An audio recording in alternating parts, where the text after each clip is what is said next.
Assalamualaikum warahmatullahi wabarakatuh. Bismillahirrahmanirrahim. Alhamdulillah. Wassalatu wassalamu ala sayyidina Rasulillah wa ala alihi wa sahbihi wa mawalah. Nawayna ta'alluma wa ta'lim, tadhakkur wa tazkir, wa naf'a wal intifa' wal ifada wal istifada wal hatta ala tamassuki bi kitabillah wa sunnati Rasulillah wa du'a ilal huda wa dalala alal khair ibtigha wajhillah wa mardatihi wa qurbihi wa thawabihi subhanahu wa ta'ala. Qala al-muallif al-imam al-habib Abdullah bin Husain bin Tahir fi kitabihi Sulamut Taufiq, nafa'ana Allah bihi wa bi'ulumihi wa bi'ulumi sa'iri salihin fi darin amin, ila an qala wa qad qayyada asy-syar'u hadzal bai' bi alati at-ta'rif bi quyudin وشروط وأركان لا بد من مراعاتها، فعلى من أراد البيع والشراء أن يتعلم ذلك، وإلا أكل الربا شاء أم أبى.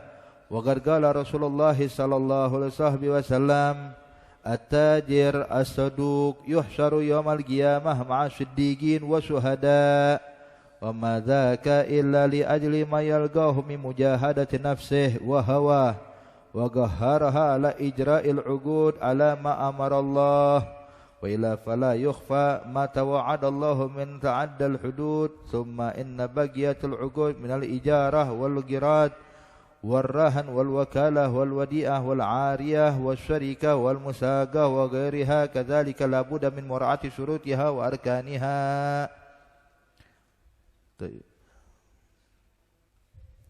Alhamdulillah.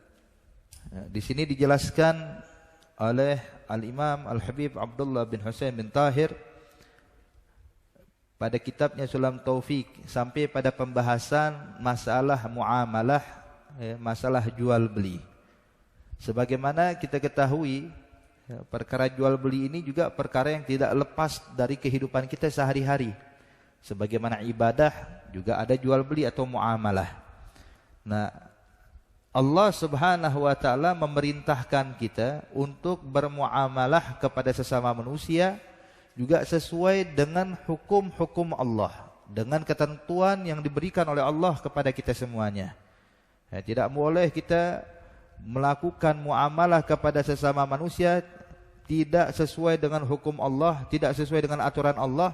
Maka jikalau orang melakukan muamalah tanpa mengikuti jalan yang telah digariskan Allah, yang diajarkan oleh Allah Subhanahu wa ta'ala, yang terjadi adalah kezaliman kepada pihak lainnya. Makanya Islam memberikan perhatian biar tidak ada orang yang merasa terzalimi. Tapi setiap orang yang melakukan muamalah bakal merasakan dengan lapang dada dan sesuai, tidak ada hal yang mereka takutkan sedikit pun. Sebagaimana dinyatakan di sini waqad qayyada syar'u, sesungguhnya syarak, artinya sahibus syari', yaitu Allah Subhanahu wa taala telah mengatur, mengatur hadzal bai' untuk masalah jual beli bi alati ta'rif, yaitu dengan ayat syarifah, dengan ayat-ayat Allah yang menjelaskan tentang perihal cara jual beli. Perihal jual beli bagaimana caranya disebutkan oleh Allah. Semuanya disebutkan dengan jelas oleh Allah di dalam Al-Qur'an. Begitu juga disebutkan tentang masalah muamalah seperti musaqah, kemudian juga masalah syarikah dan yang lainnya, baik dalam Al-Qur'an ataupun dari hadis Rasulullah sallallahu alaihi wasallam. Maka di sini penting bagi kita hadirin untuk mengetahuinya, khususnya bagi orang yang ingin melaksanakan jual beli.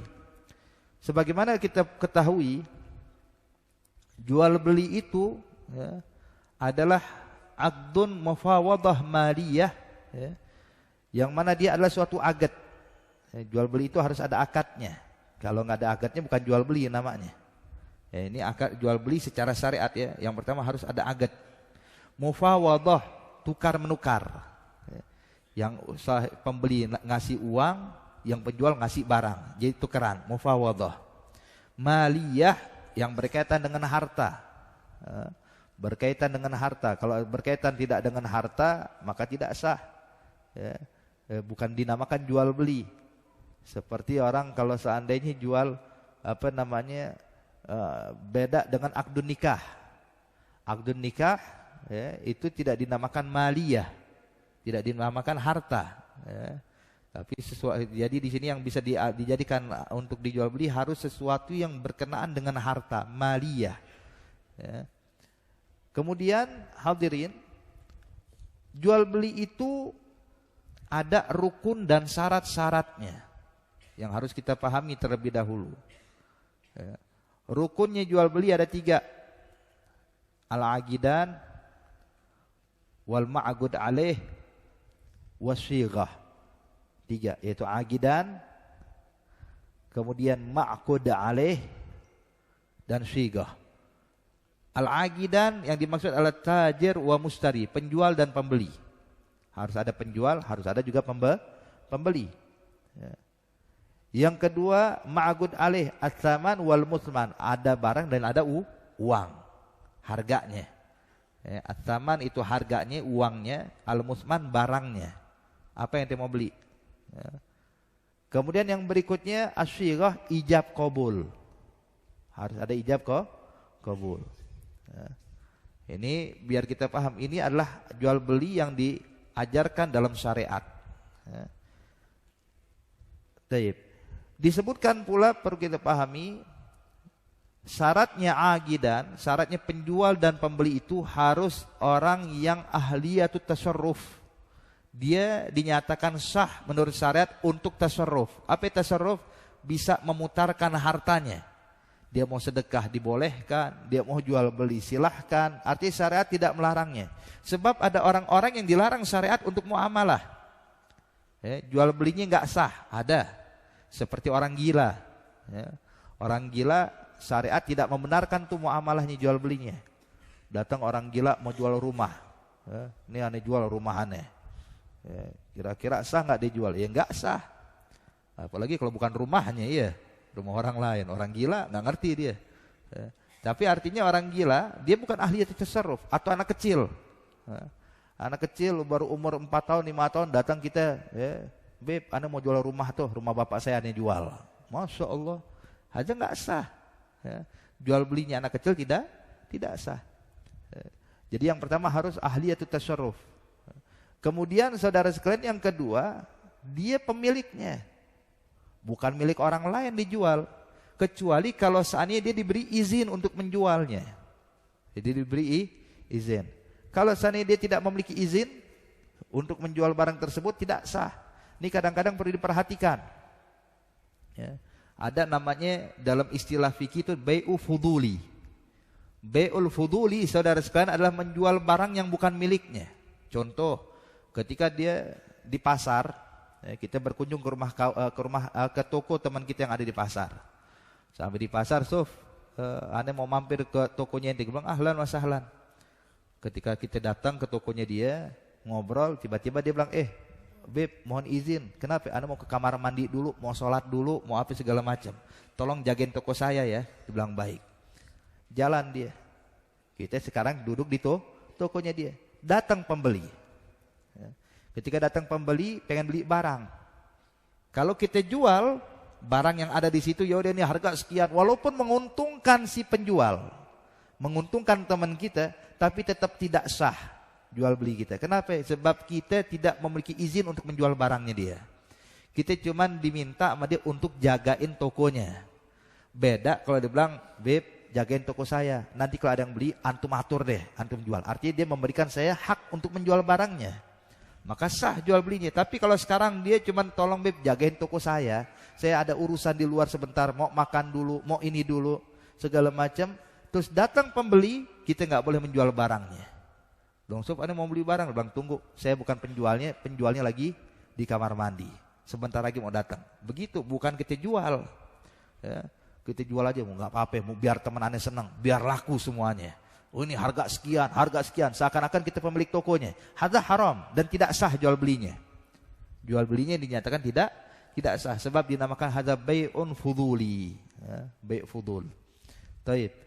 Jadi syaratnya itu tadi. Ya, kemudian juga ya, tanpa ada paksaan, nggak dipaksa.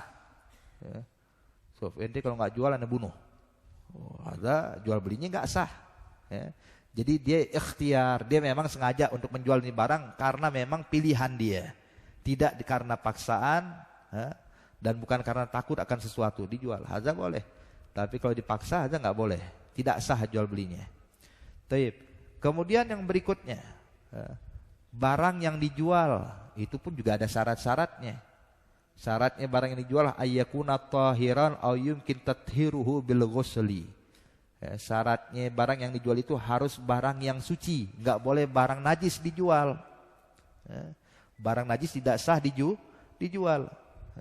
Jadi barang yang suci atau barang yang mungkin bisa disucikan dengan cara dicuci. Contoh baju kena najis, baju kena najis. Kita mau jual nih baju, boleh nggak? Boleh. Masih najis, cuman bisa disucikan dengan cara dicuci. Bisa disucikan dengan cara dicuci, maka sah. Maka hal seperti ini syarat barang yang untuk dijual ya. Beb, gimana kalau orang pengen jual pupuk kandang? Buat kebutuhan apa namanya, pohon segala macam. Ini kan pupuk kandang kan dari kotoran binatang ya. Najis. Gimana hukumnya Beb? Nggak sah jual belinya. Wah Beb kalau gitu nggak laku-laku dong kita, rugi kita. Bilang caranya aja dirubah akadnya. Bukan akad jual beli tapi akad raf'ul yad. Akadnya raf'ul yad, ini aneh lepas dengan harga sekian. Kalau dibilang kalimatnya, kalau dibilang aneh jual nih pupuk kandang, maka pupuk jual belinya nggak sah. Tapi kalau bilang ini aneh lepas dengan harga sekian, itu sah. Jadi yang tinggal dirubah sighahnya aja, ucapannya aja ya.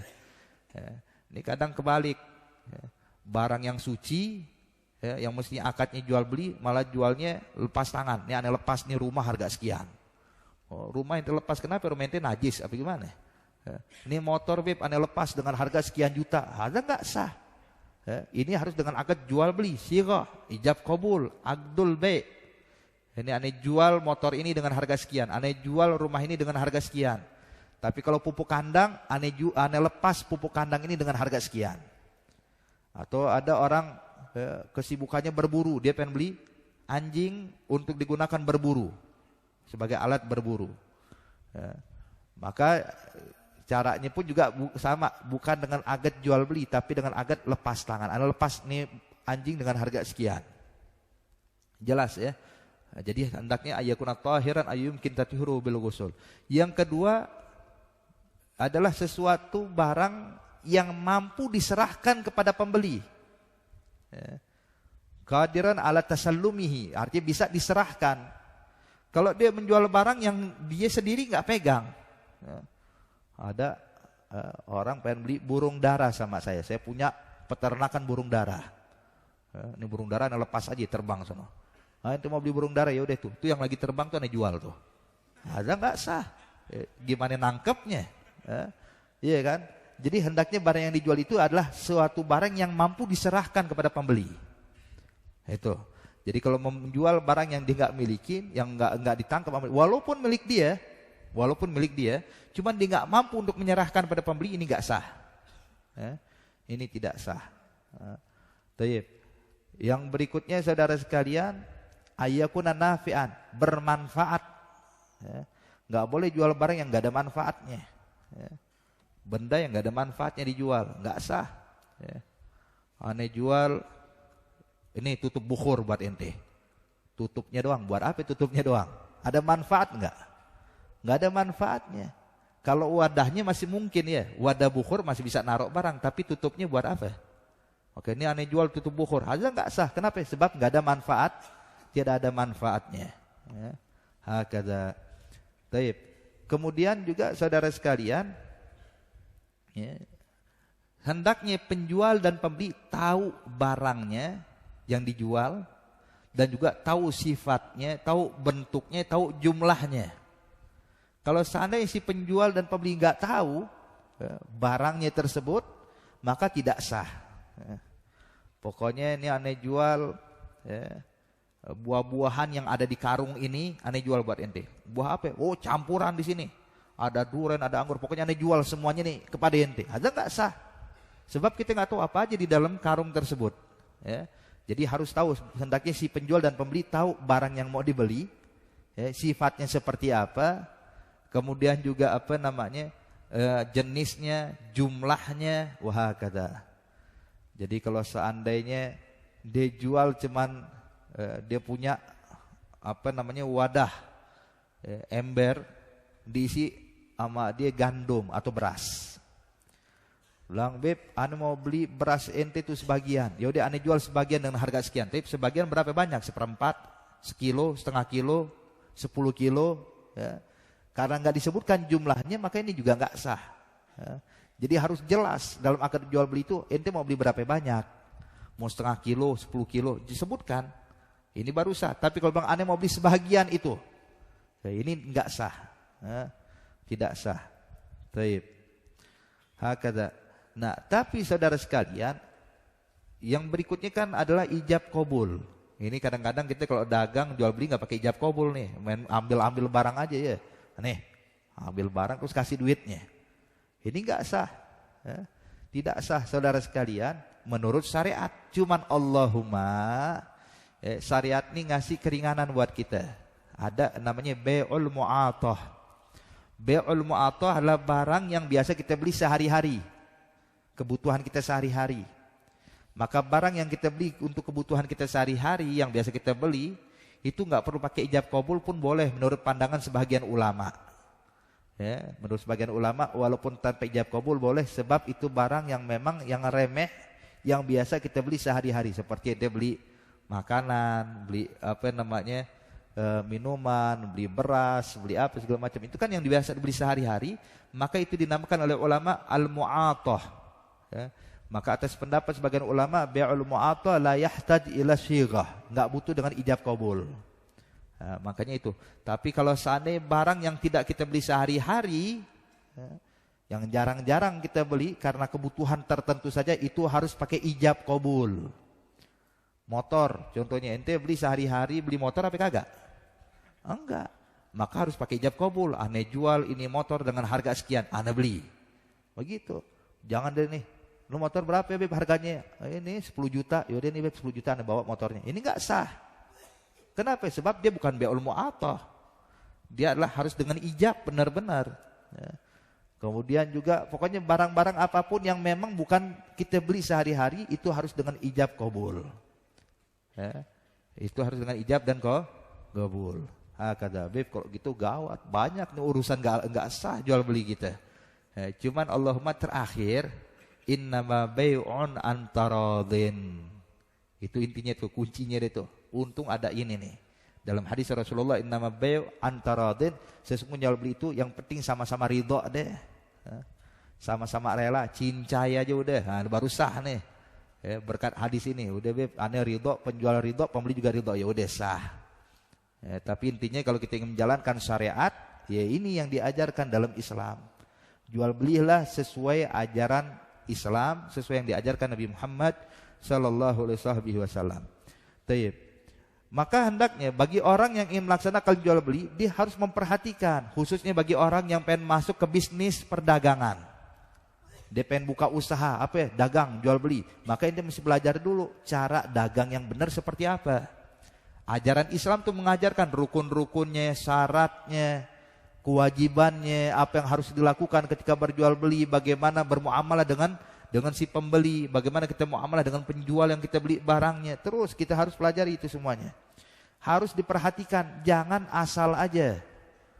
Jangan ada modal dagang. Ente ngerti cara dagang enggak?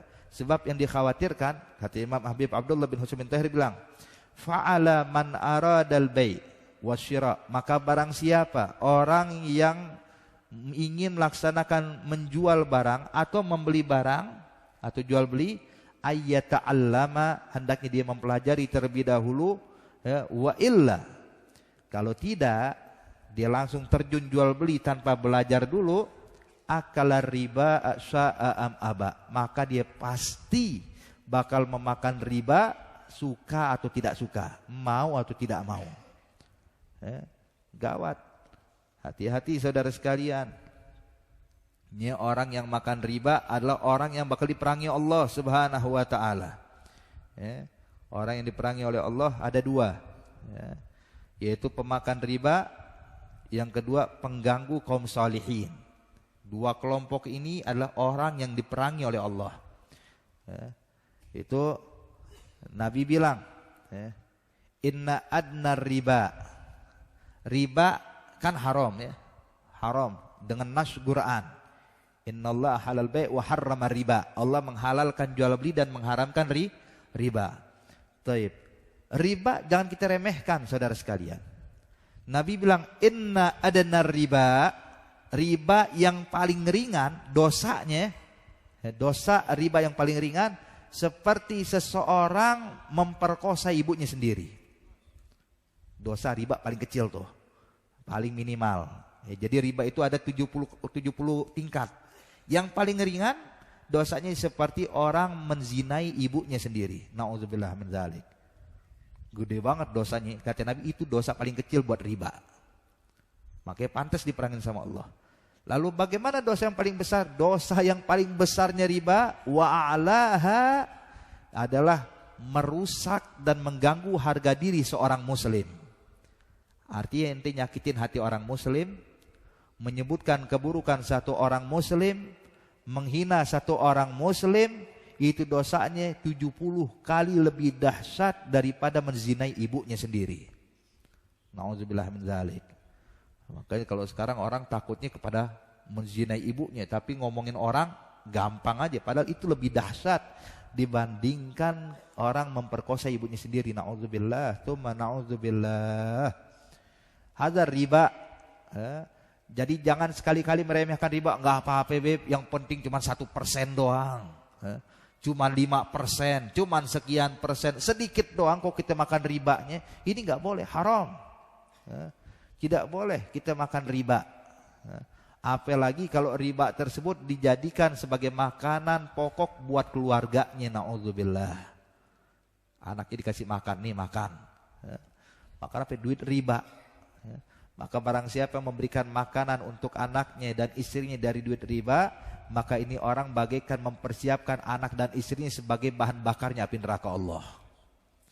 Biarin deh, anak saya biar jadi bahan bakar api neraka. Nauzubillah, orang nggak punya akal sekarang ya. Nggak apa-apa, yang penting senang. Bukan senang, ente bakal merusak keluarga ente di akhirat. Maka orang kayak begini yang bakal dituntut sama keluarganya nanti di hadapan Allah. Nauzubillah, tsumma nauzubillah. Pernah ada satu orang saleh, keluarga juga kaum solehin, istrinya solehah, anak-anaknya solehin, segala macam. Ini orang soleh miskin. Dia bilang udah, anda memutuskan mau keluar cari nafkah. Mungkin keluar kota, mungkin kalau orang dulu ketika di kotanya nggak bisa cari nafkah, dia keluar kota cari nafkah di luar untuk bisa menghidupkan keluarganya. Begitu dia pengen keluar, belum keluar rumah, istrinya bilang, hei suamiku, terus terang, saya sama anak-anakmu semuanya ini sabar kalau nggak makan 5 hari sekalipun. Tapi hei suamiku, terus terang, kami dan anak-anakmu ini tidak sabar walaupun sesaat di api neraka Allah. Maka tolong kalau pulang ke rumah jangan bawa duit haram, jangan bawa duit riba, cari duit yang halal buat kita. Jangan biarkan gara-gara engkau kami diazab dalam api neraka Allah. Tuh, itu orang-orang dulu nggak kayak zaman sekarang. Zaman sekarang suami nggak pulang bawa duit diomelin, mana? Cari duit kayak haram deh kita makan. Ada orang zaman sekarang, kalau orang dulu takut dengan duit riba, haram, bukan main. Khawatir saudara sekalian. Maka di sini Imam Habib Abdullah bin Husain bin Tahir mengatakan, barang siapa yang ingin melaksanakan jual beli hendaknya dia belajar dulu caranya bagaimana. Gimana syaratnya, gimana rukunnya, gimana cara jual beli, gimana ijabnya, gimana gobulnya. Kenapa? Sebab dia khawatirkan barang siapa yang melaksanakan jual beli tanpa mengetahui hukum-hukumnya, tanpa mempelajari dulu ilmunya, maka dia bakal terjerumus kepada riba, suka atau tidak suka, mau atau tidak mau. Contoh saudara sekalian, seperti rabawiyat, perkara riba itu nanti juga bakal disebutkan insyaallah dalam kitab ini kalau nggak salah. Nanti bakal disebutkan masalah riba. Contoh, kayak ada orang jual beli robawiyat. Robawiyat itu ada 2 macam. Jadi yang biasa terkena riba dalam jual beli itu ada 2 macam, 2 jenis barang. Yang pertama makanan, yang kedua emas dan perak. Makanan, emas dan perak. Barang siapa yang menjual makanan atau emas dan perak harus pelajari dulu syarat-syaratnya, rukun-rukunnya, sebab ini termasuk ribawiyat. Ya, nanti ada riba fadl, ada riba iyad, ada riba nasa, itu perlu dipelajari dulu. Sebab kalau kita nggak pelajari, saudara sekalian, menjual beli makanan aja, menjual beli emas aja, khawatir kita termasuk jual beli yang diharamkan Allah atau muamalatul riba. Makanya insya Allah nanti bakal dipelajarin. Ya, Anda rasa nggak bisa kita bahas sekarang, sebab nanti pun juga bakal dibahas secara mendetail lagi. Dia cukup kita bahas, ini perlu kita pahami, banyak orang kadang-kadang jual beli semaunya aja. Ya, seperti contoh juga nih yang biar gampang deh, sorofah, nukerin duit, ya, nukerin duit, apa namanya, dari rupiah ke dolar. Ya, kalau seandainya nukerin duit yang kata biasa kalau udah mau lebaran tuh 10.000 jadi 9.000 rupiah, ya, 100.000 jadi 90.000, itu udah jelas riba. Cuman banyak nggak yang melakukannya? Banyak. Kenapa? Sebab nggak ngerti hukum. Kalau dia ngerti hukum nggak bakal dilakukan gini. Ya. Hadza haram, riba, muamalah riba. Maka inilah kenapa bisa banyak orang melakukannya. Sebab mereka, saudara-saudara, tidak mengerti hukumnya, tidak mengetahui syarat-syarat dan rukun-rukunnya. Apalagi kalau seandainya orang ke sorofah, tukaran uang, ya, beli dolar, beli real, beli ini, beli itu segala macam. Lihat kadang-kadang nuker dolar, udah berapa nih? Oh sekian, udah tunggu sebentar deh, dikasih duitnya, dia jalan keluar dulu, siapin duitnya dulu deh, anda bentar mau lihat toko sebelah, ntar kalau udah ini anda balik lagi, hadza riba. Gara-gara cuman keluar doang tuh, pindah ke toko sebelah, itu dia dihukuman riba. Nanti bakal jelas penjelasannya. Maka di sini lihat berapa banyak orang terjerumus kepada riba gara-gara nggak ngerti hukum masalah jual beli. Makanya belajar dulu saudara sekalian, khususnya bagi orang yang melakukan jual beli. Taib. Dinyatakan waqad qala Rasulullah sallallahu alaihi wasallam, Nabi bersabda dalam hadisnya, at-tajir, seorang pedagang, as-saduq, yang jujur, ya, jujur dalam berdagang, enggak ada khianatnya, yuhsyaru yaumal qiyamah ma'asyuhada wasiddiqin wasyuhada. Kata Nabi, seorang pedagang yang jujur nanti di akhirat bakal dibangkitkan bersama kaum siddiqin, para aulia ussalihin. Siddiqin yakni orang-orang soleh, para aulia. Wasyuhada, orang-orang yang mati syahid di jalan Allah. Disebutkan dalam hadis yang lainnya, at-tajir al-amin as-saduq al-muslim ma'asyuhada yaumal qiyamah. Nabi bilang at-tajir, seorang pedagang, al-amin, yang amanat, as-saduq, yang jujur, tidak pernah berbohong dalam jual belinya, ya, al-muslim, dan beragama Islam. Kalau dia punya 4 syarat ini, pedagang yang jujur, amanah, dan muslim, nanti di akhirat ma'asyuhada yaumal qiyamah, dibangkitkan dengan orang-orang yang mati syahid di jalan Allah. Sehingga ntar di akhirat dia bingung, ya, dia pedagang jujur, amanat, dia beragama Islam, meninggal dunia. Nanti waktu di akhirat dibangkitkan, dilihat di sekitarnya itu orang yang dibangkitkan semua orang-orang yang bekas kena luka perang. Ada yang putus tangannya, ada yang terluka tubuhnya. Datang dia bersih. Dia heran dengan orang sekitar pun juga heran sama dia. Dia bingung, loh kok saya dibangkitkan di sini bersama orang-orang yang terluka parah ini. Ditanya, man antum, siapa kalian semua? Oh bilang, nahnu syuhada, kami orang-orang yang mati syahid. Ini meninggal waktu perang Badar, ini meninggal waktu perang Uhud, ini meninggal waktu perang Anu, ini meninggal pada perang ini. Disebutkan satu demi satu, mengenalkan dirinya, saya adalah orang mujahid fisabilillah. Mengatakan saya meninggal waktu perang ini dan perang itu. Bang, Masya Allah. Terus mereka balik nanya, waman anta, lalu engkau ini siapa, kok dibangkitkan sama kita? Ente meninggal di perang mana? Dia bilang, enggak, anda meninggal di atas kasur. Kok bisa dibangkitkan sama kita? Dia bilang, oh sebab saya seorang pedagang yang jujur, amanah, dan aku beragama Islam. Maka lihat, ketika dia jujur, amanah, beragama Islam, dibangkitkan dengan para syuhada, artinya nilainya dia, kedudukan dia sama dengan para syuhada di jalan Allah. Hakada, itu pedagang. Begitu juga para pembisnis atau apapun itu, yang penting jujur, amanah, beragama Islam. Cukup udah. Maka dia bakal dibangkitkan bersama para orang-orang yang mati syahid di jalan Allah Subhanahu wa taala. Taib. Kenapa dibangkitkan dengan para syuhada? Kok bisa sih pedagang, pembisnis, Kok bisa di akhirat dikumpulkan dengan para syuhada? Apa sebabnya? Dikarenakan di sini sebabnya oleh Habib Abdullah, wa mazaka illa li ajri mayalqahu min mujahadati nafsih. Sebab mereka benar-benar berusaha menaklukkan hawa nafsunya. Sebab orang yang namanya dagang pengen untung banyak ya. Kadang-kadang barang rusak dijual, yang penting untung. Yang penting bisa mendapatkan untung banyak. Ini hawa nafsu bermain di situ. Maka ketika dia bisa jujur amanah, seakan-akan dia menaklukkan hawa nafsunya sendiri. Dia tundukkan hawanya, ditundukkan nafsunya dia, sehingga dia walaupun ada kemungkinan bisa mendapatkan untung besar, dia ingat Allah. Dia takut sama Allah, sehingga dia tetap jujur dan amanah.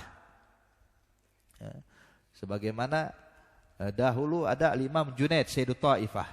Al-Imam Junaid Sayyidut Ta'ifah, ulama, orang soleh, saudara sekalian, pedagang dia, punya toko di pasar. Kita kalau ente mau tahu siapa Imam Junaid? Imam Junaid itu adalah pemimpin kaum tasawuf, pemimpin para solehin ya, di zamannya. Ada kedudukannya model kayak Syekh Abdul Qadir Jailani, kayak Hasan al-Basri, arti ulama besar. Fudail bin Iyad, hadza namanya Junaid Sayyidut Ta'ifah. Hadza Imam Junaid Sayyidut Ta'ifah punya toko di pasar. Apa yang didagangkan? Yang didagangkan tuh manisan, kacang-kacangan, kayak orang apa oleh-oleh haji, saudara sekalian. Ada barang dagangan dia. Sekali waktu datang maklar. Maklar datang ke tokonya Imam Junaid. Bilang, ya Imam Junaid, gala marhaba. Udah itu barang dagangan ente sini ane jualin. Saya maklar. Taib, kata Imam Junaid, ane jual nih harganya sekilo, dari ane 10.000.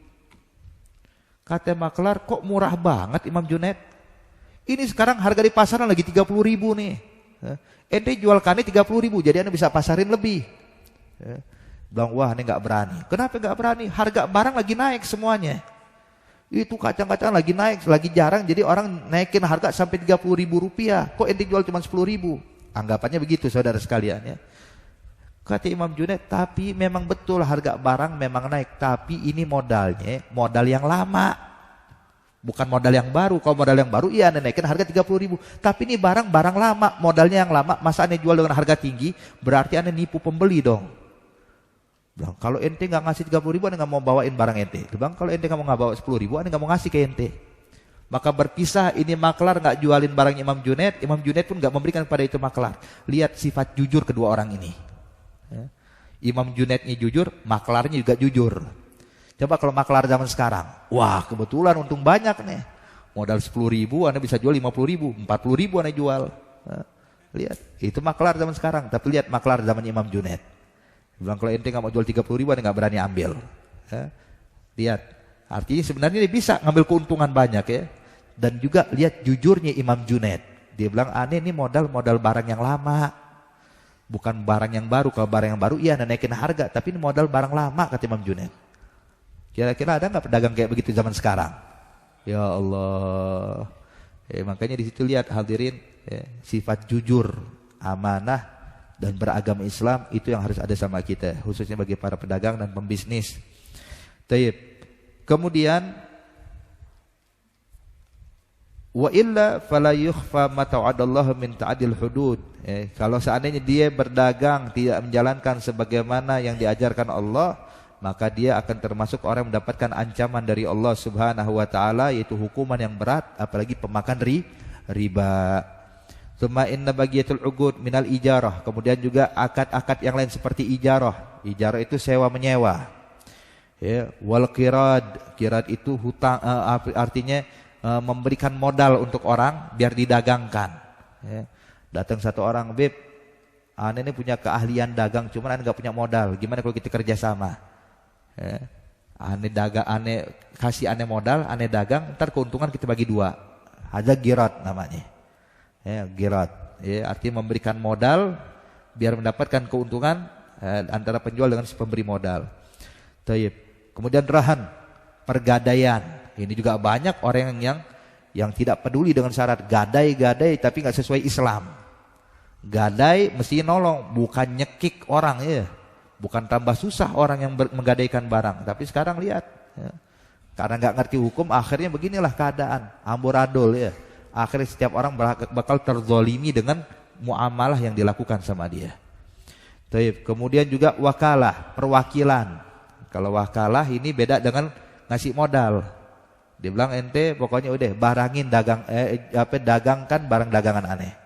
Jualin barang dagangan aneh, ada wakalah namanya, perwakilan. Kemudian wadiah, titipan, menitip barang. Kemudian ariyah, pinjaman, pinjam meminjam barang, bukan pinjaman duit, pinjam barang, minjam motor, minjam ini, hadza ariyah. Kemudian syarikah, bersekutu, nanam modal bareng-bareng, usaha bareng-bareng, keuntungan bagi dua, kerugian juga bagi dua, tanggung bersama. Hadza syarikah. Wal musaqah, musaqah seperti ada orang punya tanah,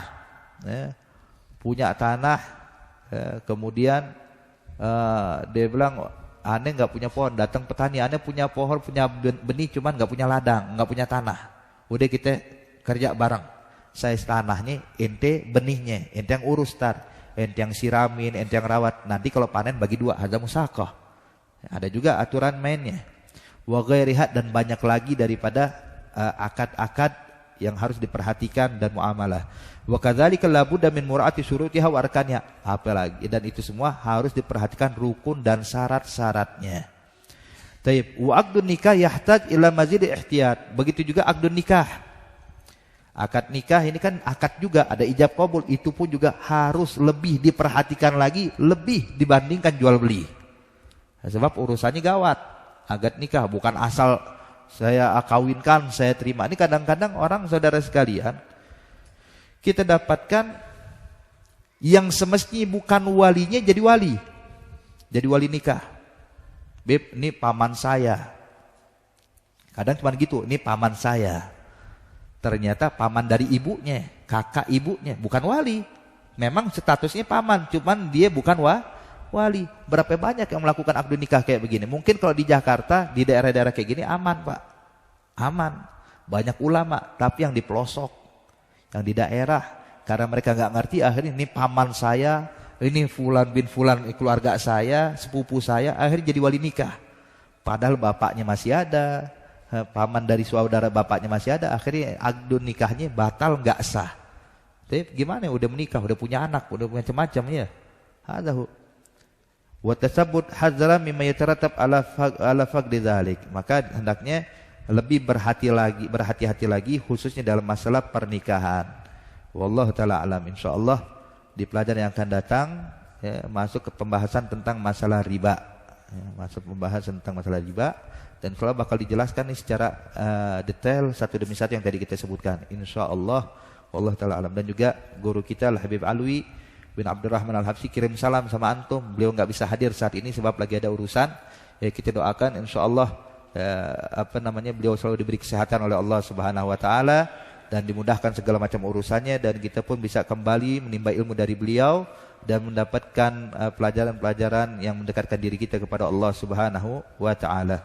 Al-Fatihah bil qabul tumsul ma'mul yaghfir walidina walidikum ammatina wa ammatikum ammatul muslimin ajmain, khususan al-Imam Al-Habib Abdullah bin Husain bin Tahir wa Manzukir fi hadzal majlis, walidina walidikum ammatina wa ammatikum ammatul muslimin ajmain, wa muassis hadzal masjid wa man shalla fi hadzal masjid wa man anfaq li hadzal masjid wa man sakana hawla hadzal masjid, khususan aidan Al-Habib Abdurrahman bin Abdullah Al-Habsyi wa Haji Muhammad bin Tamsir wa Guru Jamad bin Gaul wa Kiai Haji Arsyad bin Haji Ahmad, Kiai Haji Muhammad Anwar bin Haji Ahmad, Guru Budin bin David wa Kiai Haji Marzuki bin Rimon, Kiai Haji Mursyahid bin Meng, Kiai Haji Mursyahid bin Umar, Kiai Haji Salvini bin Atom, Haji Husain bin Haji Sidin, Mikin bin Fikad wa Haji Arsyad bin Mikin wa Haji Hasil bin Mirin wa Haji Samin bin Butong, Kiai Haji Ahmad Rifai bin Misjaya, Kiai Haji Asmawi bin Haji Ahmad, Haji Mashuri bin Ahmad, Haji Omar bin Bait, walidina walidikum amwatina amwatikum amwatil muslimina ajma'in.